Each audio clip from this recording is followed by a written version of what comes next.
Recommander Seigneur reconnaissant. Et donc, nous nous avons la vie dans la Seigneur. Et sans ça, prions maintenant au nom de Jésus. Cela nous voulons voir ta gloire.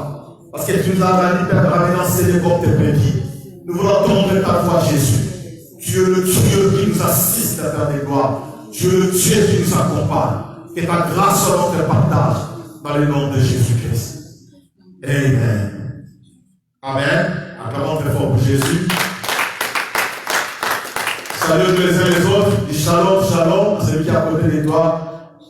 Dis shalom. Soyez le bienvenu parmi nous. Amen. Amen. On peut s'asseoir.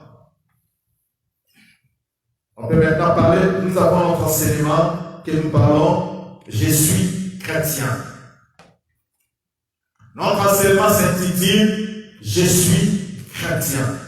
Mais aujourd'hui, nous essayons de parler de la deuxième partie, la vie chrétienne. Je suis chrétien. Dis je suis chrétien. Dis je suis chrétien. Il y a un monsieur qui posera la question à son ami. Je te vois prier dans la vie.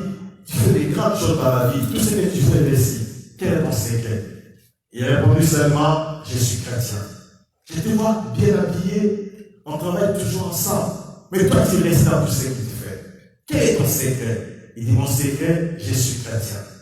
Amen.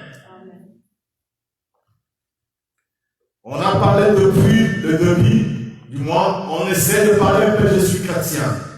On avait essayé un peu d'expliquer d'où vient le nom chrétien. Quand on dit chrétien, c'est comme Christ. On avait expliqué en disant ceci, le mot chrétien vient du latin, tu mets son nom en grec, il dit Christos. Christos veut dire le Messie, un oint de Dieu, un envoyé de Dieu, un messager de Dieu. Pourquoi ils sont appelés les disciples des chrétiens? Parce qu'ils ont vu qu'ils marchaient à la manière des chrétiens. Ils sont appelés chrétiens pourquoi? Parce que leur vie, leur façon de voir les choses, leur façon de marcher, leur façon de s'habiller, ils reflétaient l'image de Jésus. Le mot chrétien veut dire comme Christ. Si quelqu'un se dit chrétien, il est comme Christ. Hier, on avait essayé un peu de parler, d'expliquer sur la vie chrétienne, parce que notre sous-thème, c'est la vie chrétienne. Vivre en Christ. La vie chrétienne veut dire que vivre en Christ. On a essayé un peu d'expliquer en disant ceci, que la vie chrétienne ne passe jamais, mais la vie chrétienne est spirituelle. Un chrétien dans la chair n'est pas un chrétien.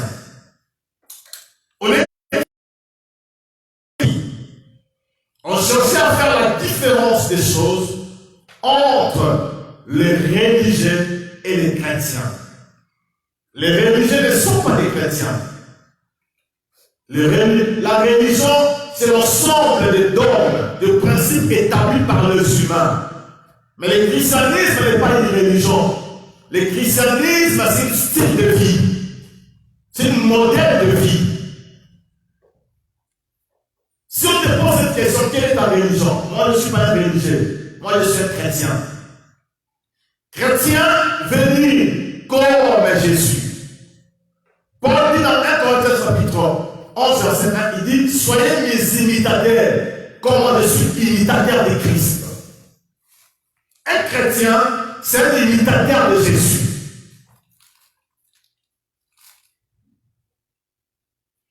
Un chrétien ne pas un religieux, comme on voit dans notre église, on dit le père religieux et la sœur religieuse.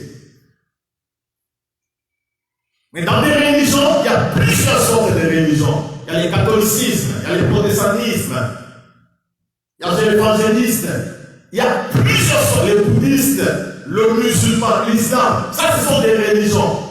Ils ont leur modèle, leur marche de suivre.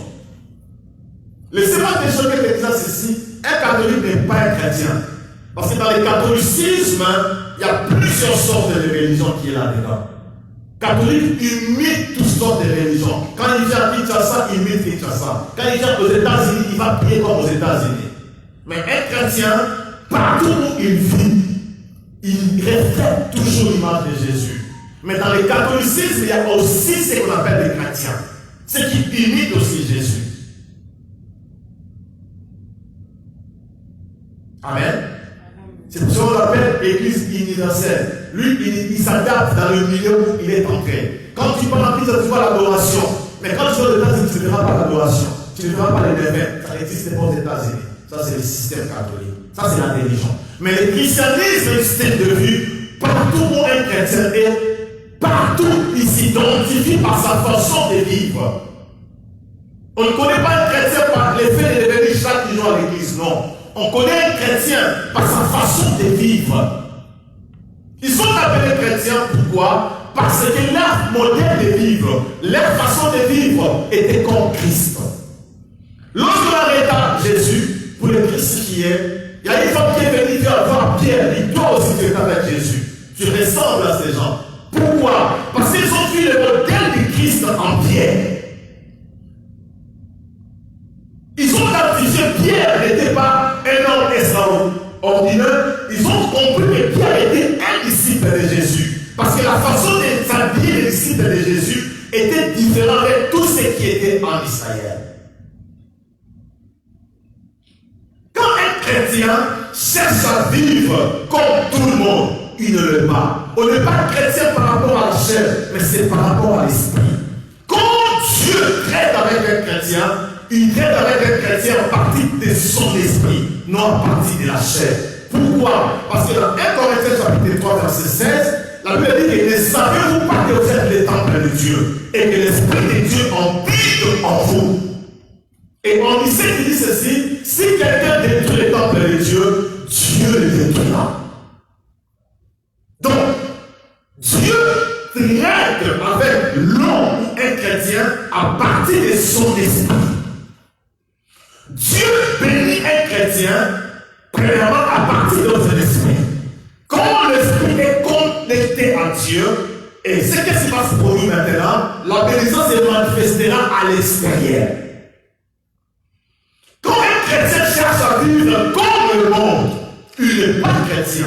Dieu le voit comme un païen. Parce qu'un chrétien, c'est par rapport à l'esprit. Quand la femme samaritaine s'approcha de Jésus, il posa la question. Jésus demanda de l'eau. Jésus dit que non. Dans Jean chapitre 4, verset 4, Jésus dit ceci. Dieu est esprit. Il faut que ceux qui adorent en esprit et en vérité. Jésus parlait de deux choses très importantes. Il dit il faut qu'il adore en esprit et en vérité. Cela veut dire quoi? Dieu, en tant qu'esprit, doit être adoré en esprit et en vérité. Mais qu'est-ce qu'est la vérité? Quand nous parlons de la vie chrétienne, nous cherchons à comprendre. Dans Jean chapitre 14, verset 6, la Bible dit ceci. Jésus a dit ceci, je suis le chemin, la vérité et la vie. Nous prenons maintenant la vie, quand il dit qu'il est la vie. Mais nous, les chrétiens, nous parlons la vie chrétienne. Donc, nous avons la vie comme le Christ. Qu'est-ce que veut dire la vie? Jésus dit, je suis la vie. On avait simplement parlé ici en disant ceci. On avait pris exemple de graines d'arachide. On avait dit qu'il y a deux sortes de chrétiens qui sont dans le monde. On avait pris la graine d'arachide. Qu'est-ce qu'on avait dit? La graine qui est fraîchement accueillie et la graine qui est passée par le feu. Quand on était enfant et quand on faisait le pied, on préférait acheter l'arachide. On mange l'arachide et on part. On avance, on peut faire même 10 km à pied avec l'arachide. L'arachide nous accompagne par les chemins. Mais nous voulons expliquer les deux sortes de chrétiens dans la vie chrétienne. L'arachide fraîchement accueilli dans les moissons, quand on accueille l'arachide, on peut le prendre, aller encore le serrer quelque part, il va produire d'autres arachides. Ça c'est bien. Ça c'est le premier type de chrétien. Mais l'autre arachide, quand on le prend, on le met sous le soleil. Il va prendre toute la journée sous le soleil. Il sèche. Et après, on va le mettre au feu. Et quand on le mettra au feu, il deviendra dur. L'arachide deviendra dur. Et quand il sert de mouler, il va nous donner de l'huile. Et quand monter dessus. Ça, c'est le modèle des chrétiens que Dieu veut. Les chrétiens qui produisent l'ouïe.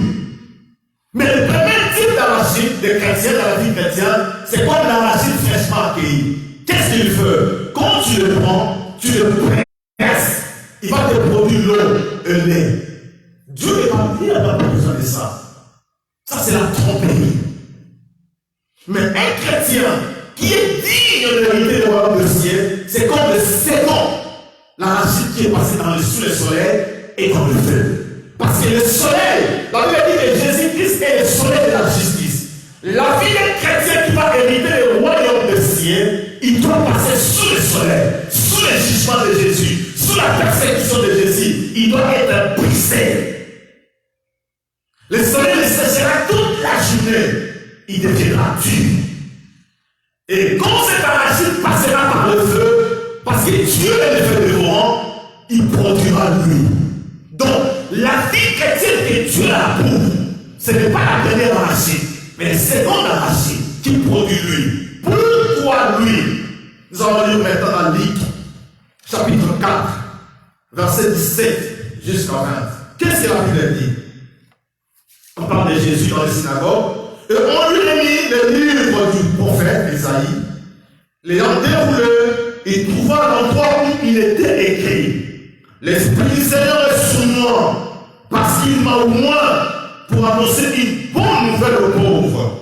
Il m'a envoyé pour guérir ceux qui ont le cœur brisé, pour proclamer aux captifs la délivrance, et aux aveugles le recouvrement de la vie, pour envoyer libre les opprimés, pour publier une année de grâce du Seigneur.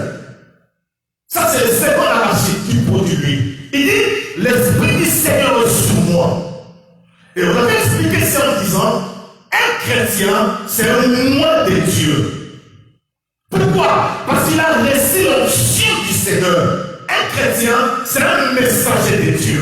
Un chrétien, c'est un envoyé de Dieu, comme un ange. Et Jésus dit ceci, l'Esprit du Seigneur est sur moi, il m'envoie. Donc, c'est là qu'il veut expliquer quoi? Il dit que l'Esprit du Seigneur est sur moi, donc je suis un chrétien. Quand je suis un chrétien, donc j'ai reçu l'Esprit du Seigneur sur moi. Il m'envoie. Jésus ne peut pas parler qu'il est moi s'il n'a pas passé par le prêtre dans Matthieu 44, là où le diable était venu le planter, face à la mort, face au danger. Un chrétien, quand il est moi, il se retrouvera face aux tentations de ce monde. Et Jésus dit, n'aimez pas le monde. Un chrétien ne vit pas dans le monde, mais un chrétien vit dans l'esprit. Pourquoi? Parce que un chrétien, sa vie est différente des autres. C'est un citoyen céleste, non terrestre. Quand un chrétien vit selon la chair, selon la terre, il n'est pas un chrétien. Pourquoi? Parce qu'il y a deux vocations dans la Bible. Israël a sa vocation, les nations que nous sommes, les chrétiens, nous avons notre vocation. Vocation d'Israël est terrestre. Ça, c'est pour Israël. C'est pour ça qu'ils ne sont pas des chrétiens. Ils sont des juifs. Ils ont leur vocation terrestre, ici en bas. Jésus reviendra plus en bas. Mais nous, les chrétiens, l'église chrétienne, nous avons notre vocation céleste. Nous serons enlevés avec Christ. On passera notre amour avec Christ en haut, pas sur la terre. Le pour sortira de l'église. Le pour sera un chrétien qui passe par le feu et sous le soleil. Et dans le site caractéristique qu'on avait de nos chrétiens, le premier c'était dit quoi? Un chrétien est prêt d'être rejeté. Et Luc nous dit ceci dans le verset, il dit, malheur lorsque tous les hommes vont tout de vous. Un chrétien qu'on acclame toujours, qu'on applaudit toujours, n'est pas un chrétien. Un chrétien peut être rejeté. Un chrétien est totalement, entièrement en Dieu. Ça, c'est le six caractéristique d'un chrétien. Un chrétien est humble. Il est comme un agneau. Et vous savez pourquoi on appelle lapin en anglais rabbit? Parce que le lapin a les caractéristiques d'un agneau. Il est doux. Ça, c'est le caractéristique d'un chrétien. Pourquoi on appelle Jésus-Christ un agneau? Parce qu'il est doux. Un chrétien doit être doux. La douceur par un chrétien, la maîtrise de soi, l'humilité, comme on l'avait expliqué dans le chapitre 5. Et Jésus dit que l'Esprit du Seigneur est sur moi. Il m'a oint. Pourquoi chrétien. Il m'a pour annoncer la bonne nouvelle aux pauvres. Et j'ai dit à nos disciples, dit ceci, allez faire de toutes les nations des disciples. Quand un chrétien n'accomplit pas la mission de Dieu, il n'est pas un chrétien. Quand il n'annonce pas la bonne nouvelle de Jésus aux gens, il n'est pas chrétien. Quand un chrétien ne parle pas de Jésus aux gens, il n'est pas un chrétien. Quand un chrétien ne vit pas la vie de Jésus en lui, il ne peut pas se dire qu'il est un chrétien. Et il m'a pour annoncer la bonne nouvelle aux pauvres. Et il m'a envoyé pour guérir ceux qui ont le cœur brisé. Quand un chrétien a reçu l'onction de Dieu, quand il est chrétien, même si quelqu'un est dans des tourbillons, même si quelqu'un a des problèmes, quand il s'approchera de toi, la sagesse de Dieu sortira dans la bouche d'un chrétien. Le cœur brisé sera restauré. Et c'est comme Élie devant les prophètes de Baal. Élie était un chrétien, il est venu devant les prophètes de Baal, il a starté, il dit que non, on doit commencer par restaurer le cœur. Un chrétien qui a restauré là où cela était brisé, parce qu'il a l'onction de Dieu en lui. Un chrétien est type de seconde graine d'arachide qui est passé par le feu.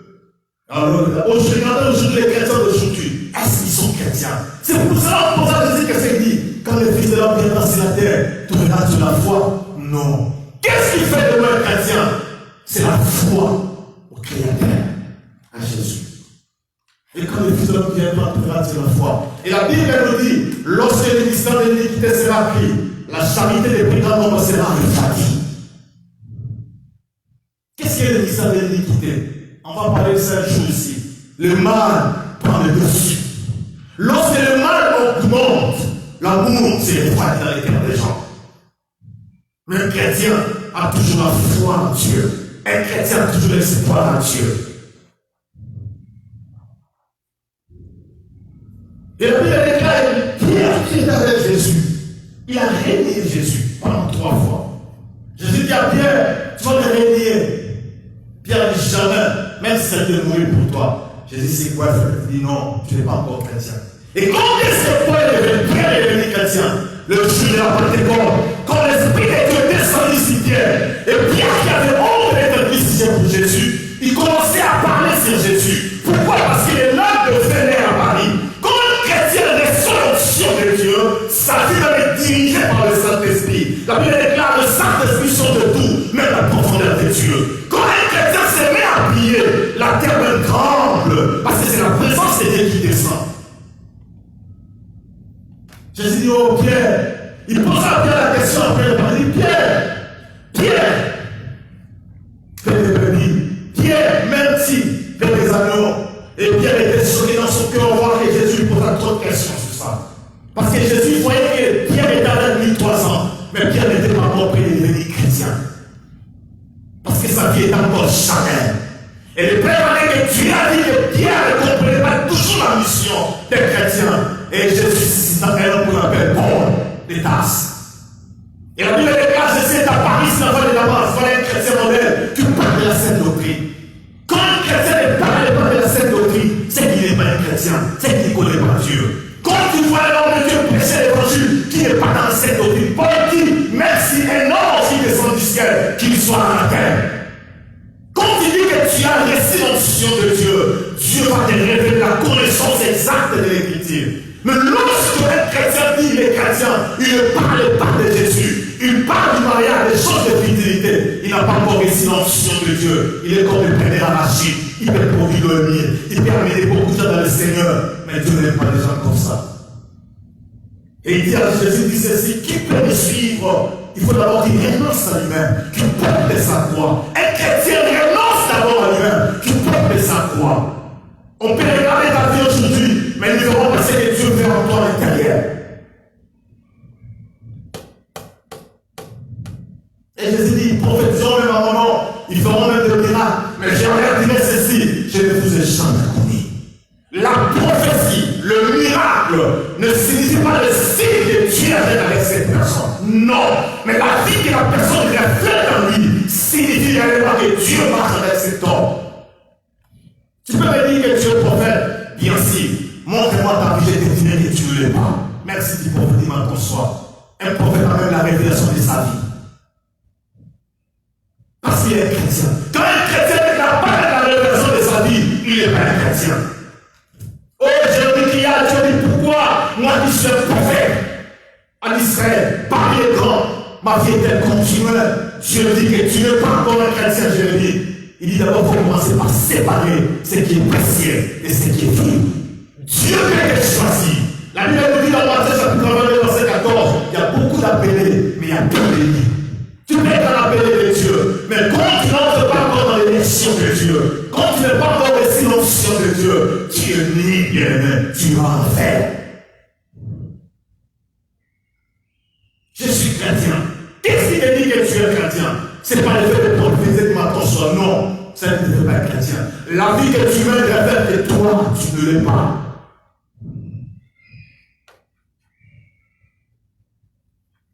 Quand les enfants d'Israël sont sortis en Égypte, et parmi les enfants d'Israël, il y avait ce qu'on appelait des ramassis.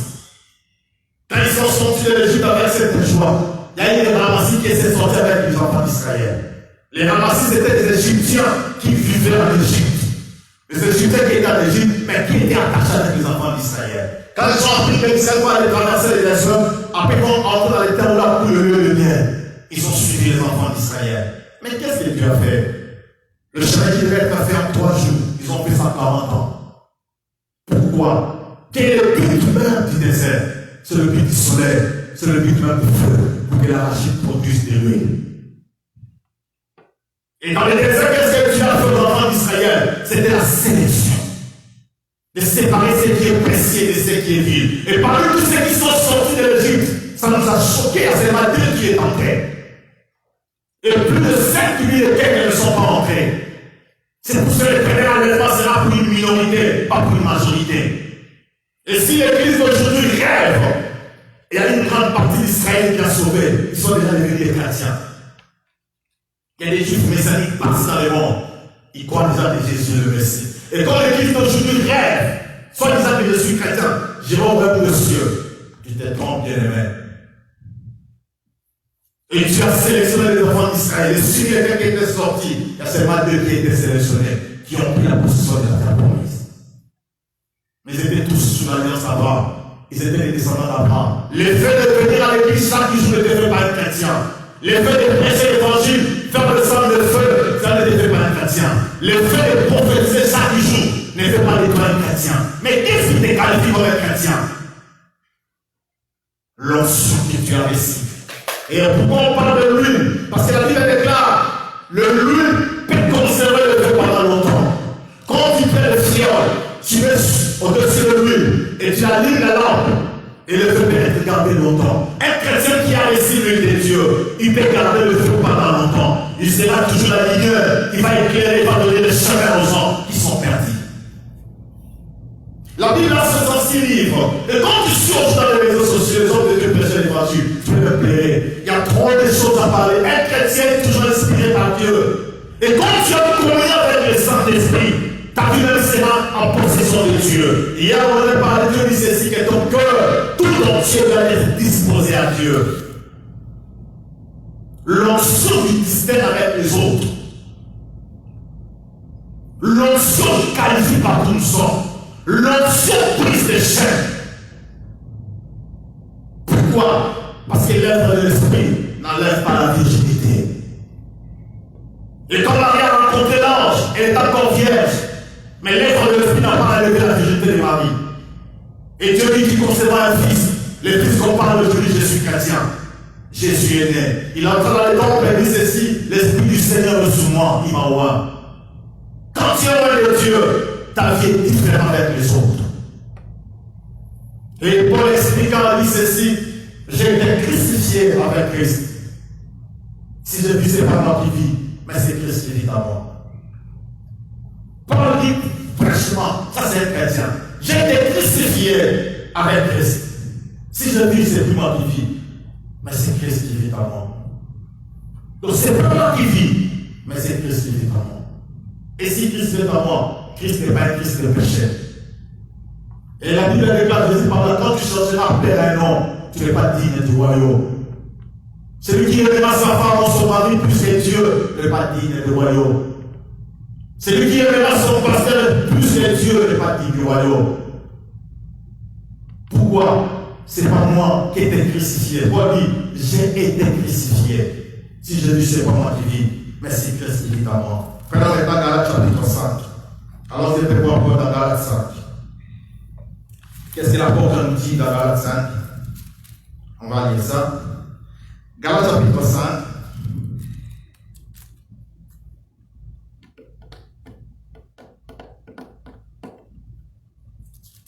Galates chapitre 5, verset 16 jusqu'à 19. On va aller jusqu'à 21. Et Paul dit ceci. J'ai dit donc, marchez sur l'esprit, et vous n'accomplirez pas les désirs de la chair. Car la chair a des désirs contraires à ceux de l'esprit. Ça, c'est un chrétien. Paul parle d'un vrai chrétien. Car la chair a des désirs contraires à ceux de l'esprit. Et l'esprit en a des contraires à ceux de la chair. Ils sont opposés entre eux, afin que vous ne fassiez point ce que vous voudriez. Si vous y êtes conduit par l'esprit, vous n'êtes point sous la loi. Mais il dit en 19, il dit ceci. Or, les œuvres de la chair sont évidentes. Ce sont la débauche, l'impureté, les règlements, l'idolâtrie, la magie, les rivalités, les querelles, les jalousies, les animosités, les disputes, les divisions, le secte, l'envie, l'ivrognerie, les excès d'état et les choses semblables. Je vous dis d'avance, comme je l'ai déjà dit, que ceux qui commettent de telles choses n'hériteront point le royaume de Dieu. Le but d'un chrétien, c'est d'hériter le royaume de Dieu. Alléluia. Ça, c'est le but d'un chrétien. Pourquoi nous venons à Jésus? Notre but, c'est un jour d'hériter le royaume de ciel.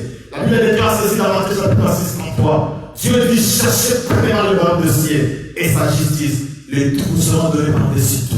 Le royaume de ciel et sa justice. Dieu nous dit pas chercher les maisons, l'argent, non. Premièrement le royaume de ciel. Le but d'un chrétien, c'est quoi? C'est d'hériter un jour le royaume de ciel. Ça, c'est le but d'un chrétien. Hériter un jour le royaume de ciel. Nous hériterons le royaume de ciel. Quand tu es réellement chrétien, quand tu étais conforme aux œuvres de la chair qu'on a énumérées dans Galates. Mais dans Galates chapitre 6, qu'est-ce que Paul nous dit? Galates chapitre 6, et qu'est-ce que la Bible nous dit?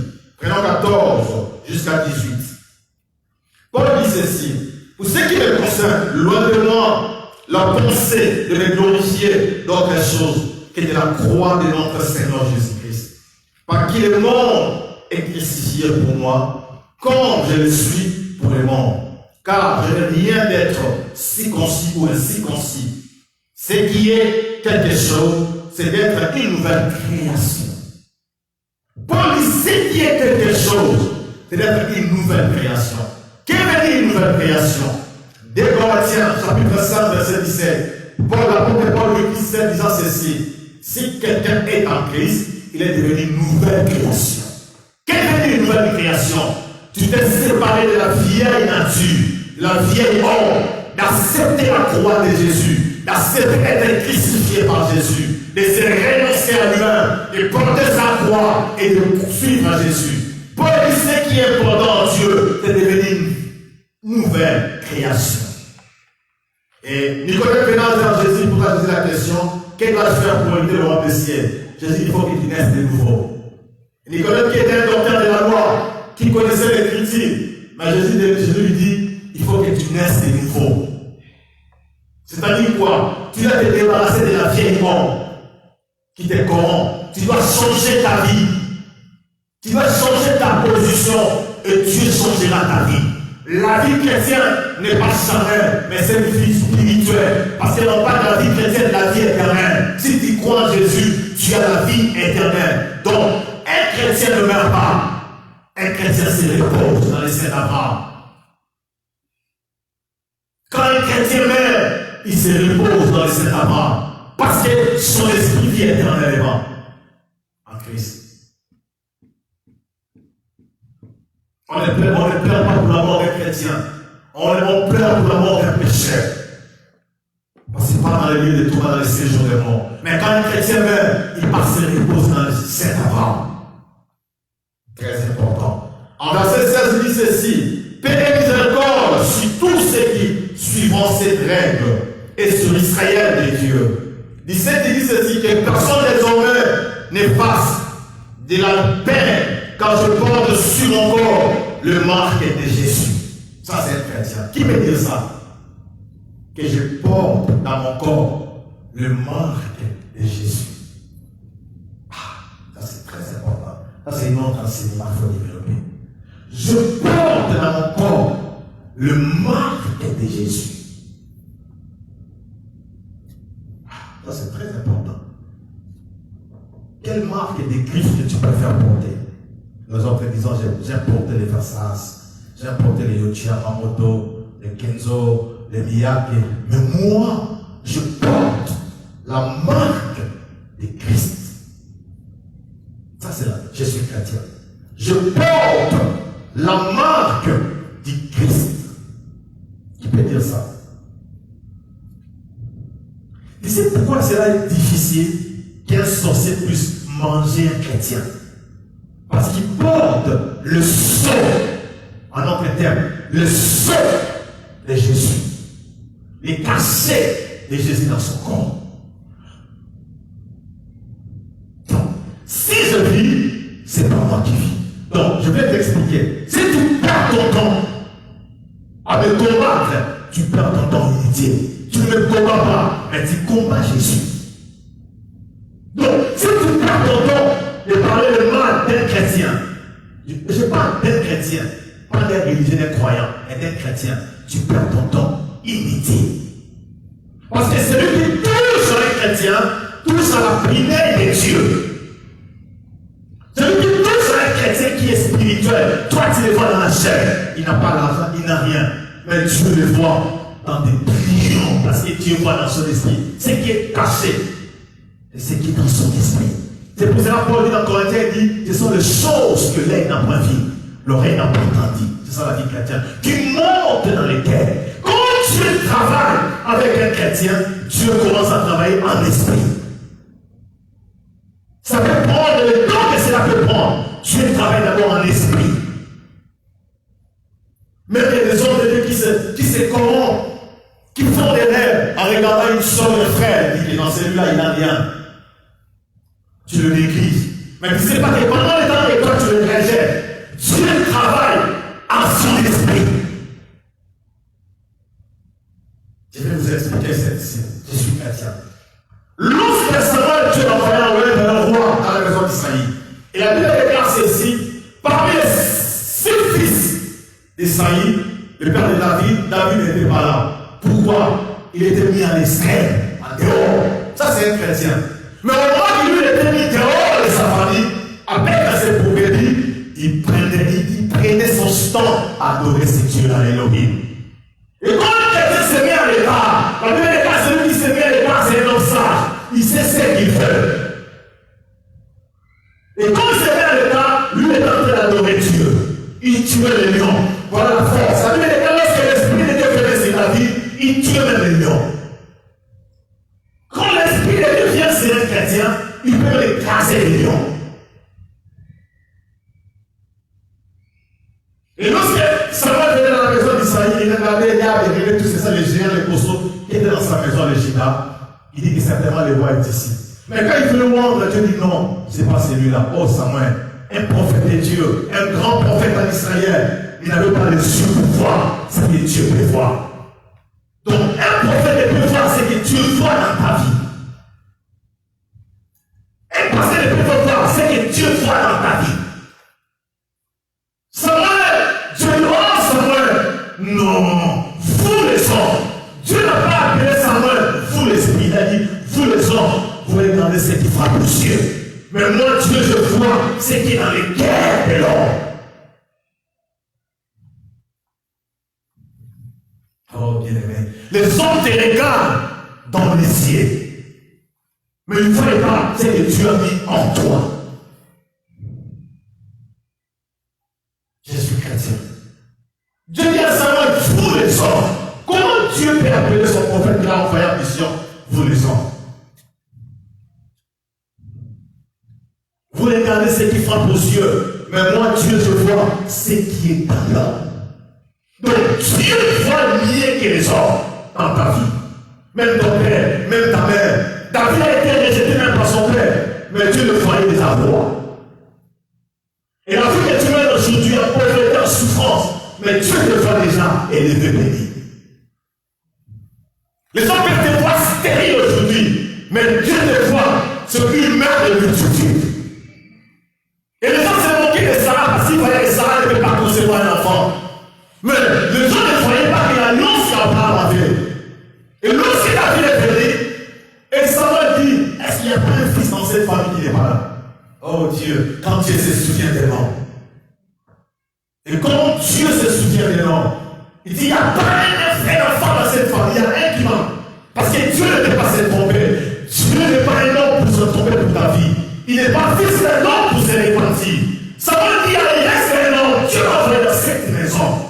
Il y a un qui n'est pas là. Et c'est alors que Esaïe se souvient de David.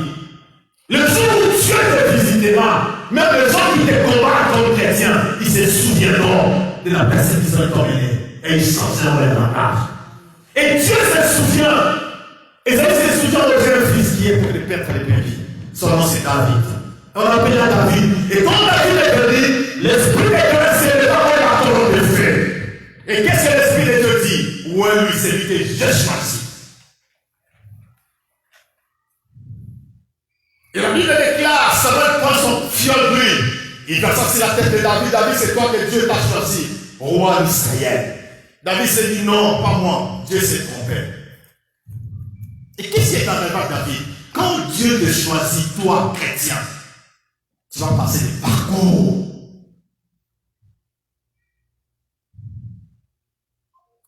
J'avais expliqué ceci.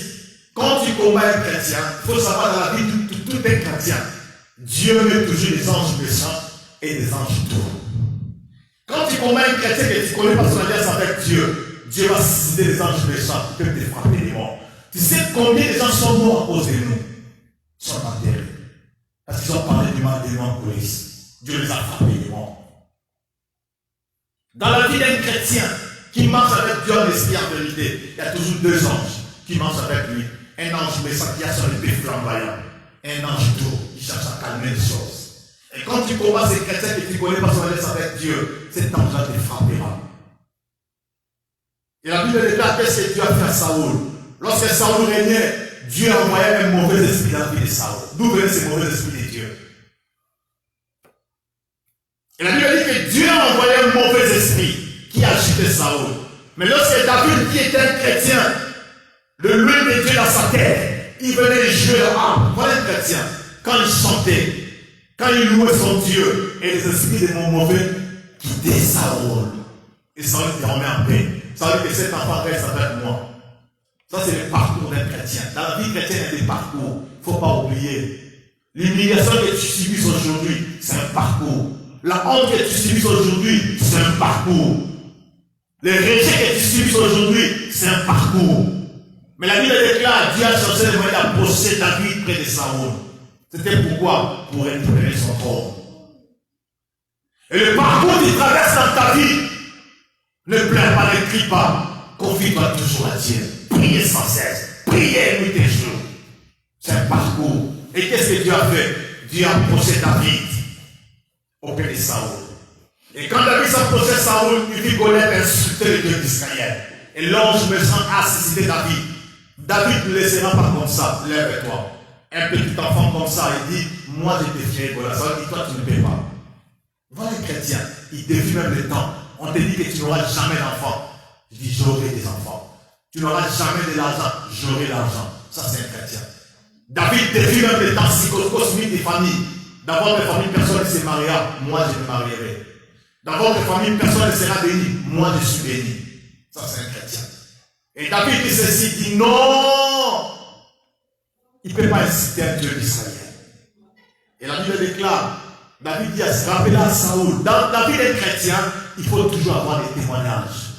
Quand tu n'as pas des témoignages de la même puissance de Dieu, tu n'iras pas loin. Il dit quand les lions venaient pour arracher les brebis, je les arrachais, je les tuais. Est-ce que toi tu as des témoignages des chrétiens dans ta vie que Dieu a fait? Il dit quand l'ours venait, je le terrassais. Et Saül prit les armures. Il donna ses armures à David. Mais la Bible déclare, qu'est-ce que la Bible nous dit? David dit, je ne combattrai pas Saül, Goliath avec ses armures. J'irai au nom de l'Éternel des armées. Un chrétien affronte les réalités de sa vie au nom de Jésus. Quand les démons viendront, utilisez le nom de Jésus.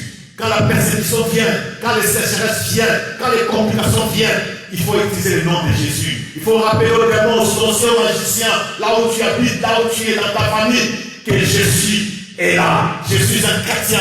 Je marche au nom de l'Éternel des armées. Au nom de Jésus, tous genoux fléchissent. David dit non, j'affronterai Goliath avec le nom de Jésus. Parce qu'il est la pierre angulaire. Il est la pierre édifice du coin. Non avec l'arme de Saoul, avec le nom de Jésus. Un chrétien met toujours ta confiance au nom de Jésus. Tous genoux fléchissent devant Jésus.